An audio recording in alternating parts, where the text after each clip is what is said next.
So, hello everyone! Ito lang pala paggawa ng flaky or crunchy empanada. Ito ay curry. Tapos beef, minced beef yung nilagay ko sa loob. So, medyo maanghang-anghang siya kasi curry. Pero napaka-crunchy, ang sarap-sarap. Tingnan nyo naman, oh, flaky siya. So, napakasarap nito. Kasi crunchy-crunchy pag kinain mo na siya. Grabe. Sobrang crunchy siya, guys. So, ito na yung ating mga ingredients. Yung potato natin, hiwain lang natin ng maliliit. Kasi ilagay natin dyan sa loob.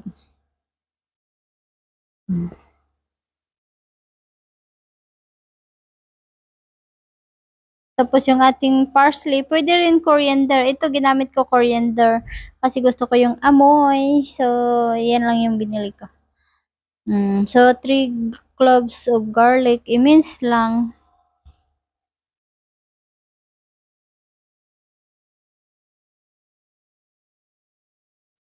Yung ating 3 shallots din. Yung ginger pala, konti lang ginamit ko, mga half lang dyan. I-blend lang natin lahat para mas pino siya.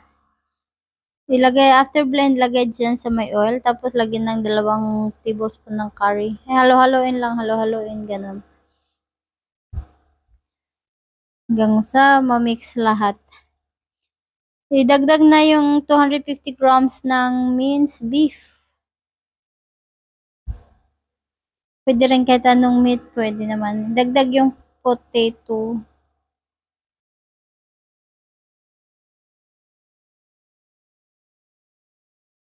Then, dagdagan nyo ng konting tubig, yung tama lang na makaluto. Huwag nyo damihan kasi magbasa yan siya. So, dagdag yung half ng onion at saka coriander. Tapos, dagdagan ng tubig na tama lang yung ma-mix lahat. Tapos, salt to taste. Dagdagan din ng ground black pepper. Maglagay din tayo ng sugar to taste para mabalance yung anghang, halat at tamis. So, mabalance siya lahat. Kaya dagdagan natin ng asukal. So, ayan, luto na siya. Mag-prepare lang tayo ng mantika, 1/4 cup. Tapos, 2 tablespoon butter. I-mix lang natin. I-heat up nyo lang siya. Idagdag siya dahan-dahan sa 300 grams of flour. So, halo-haloin lang natin hanggang ma-mix lahat ng butter mixture sa flour. So, magdagdag din tayo ng 100 ml cold water or ice water. Pwede rin. Tapos, haluin nyo siya hanggang mag-buo-buo yan lahat. Dahan-dahan lang din yung tubig. Huwag ibuhos lahat. Dahan-dahan lang.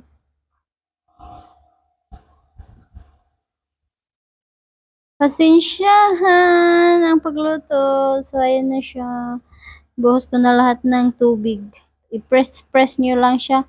Tapos, i-knead nyo lang para mahalo lahat. So, ayan. Medyo okay na siya ang ating dough.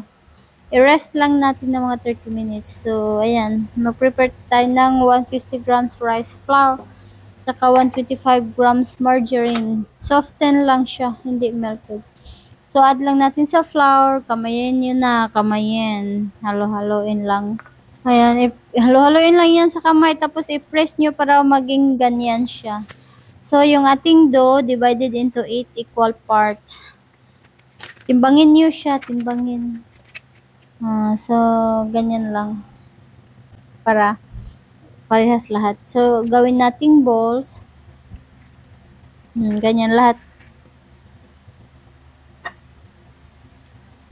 Tapos yung ating rice flour dough, ano din natin gawing balls. I-flatten yung water dough. Tapos ilagay sa gitna yung rice flour dough para magiging crunchy siya. So, ayan. Gawing balls lang din siya. Ganun lang siya kadali.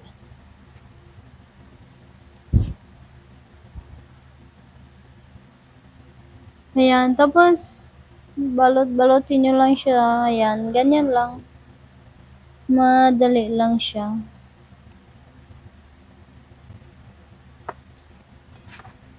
So yan, ready na lahat. Ngayon, i-flatten natin gamit ang pang-flat ng bread. Ang tawag dyan. Kalimutan ko ang tawag dyan. So, ganyan lang. Hanggang ma-flatten lahat. I-flat lang natin ang dough.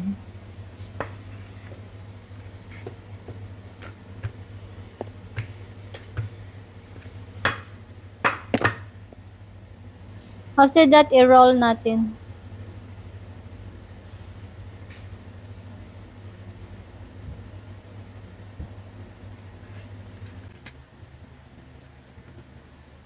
So, yan. Tapos, i-flatten ulit second time. Hanggang 2 beses lang siya i-flatten. I-roll ulit natin ng second time. Para mahalo talaga yung ating rice flour dough at saka yung water dough. So, after second time, i-divide natin into 4 equal parts. So, yan na yun ang final. So, ngayon ay i-flatten ulit natin para maglagay na tayo ng ating filling. So, diba, tingnan nyo, makita nyo na ano siya, mag-flaky. So, tingnan nyo.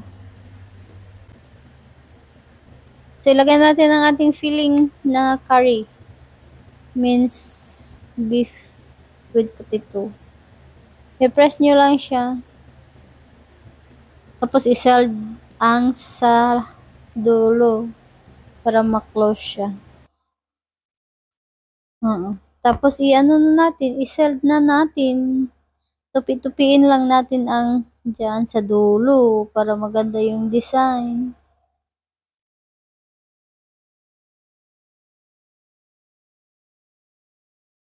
Yan, ganun lang kadali naman paggawa niyan. So, tara, magluto tayo ng curry puff or empanada.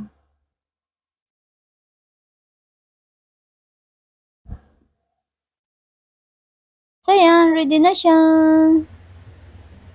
So, tingnan nyo, ganyan lang siya ang pagtupi sa dulo. So, madali lang siya, no? Wala lang, katuwaan lang. Nag-request kasi yung anak ko na kakain daw siya ng ganyan. So, ayan. Nagluto ako.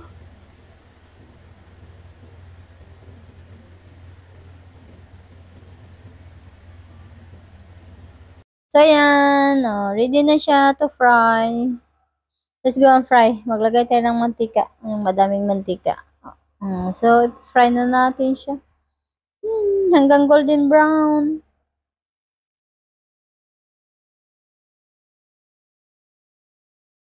Ang sarap ng curry puff. So, yan na guys. Don't forget to follow, like, and share. Subscribe. Ako, napakasarap. Oh, tingnan nyo guys. Napaka-flaky niya. Napaka-crunchy pa. So, tingnan nyo. Subukan nyo to guys, ang recipe na ito. Oh, di ba? Tingnan nyo, napaka-flaky. Ang ganda-ganda tingnan. So, pag kinain nyo yan, nakapaka-crunchy. Talaga as in, grabe. So, ayan lang. Kain na guys. Oh, di ba? Ang ganda tingnan yung flaky. Oh, lumalabas nga doon. Oh.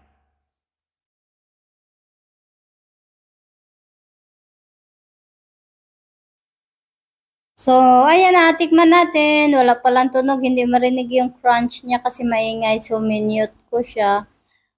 Kaya, hindi siya marinig yung crunchy-crunchy niya. Tsaka, yung una, nakalimutan ko din mag-video. Nag-video naman siya, pero hindi siya naka-on. So, ayan na siya. Pwede nyo siya ilagay sa ref. Yung iba, huwag nyo ubusin lahat, lutuin. So, kung gusto niyo magluto, meron kayong naka-reserve ba, pwede siya i-ref. Ipatong-patong nyo lang, lagyan nyo ng paper wax para hindi magdikit-dikit. So, ganyan lang. I-fridge muna. Thank you for watching. Bye!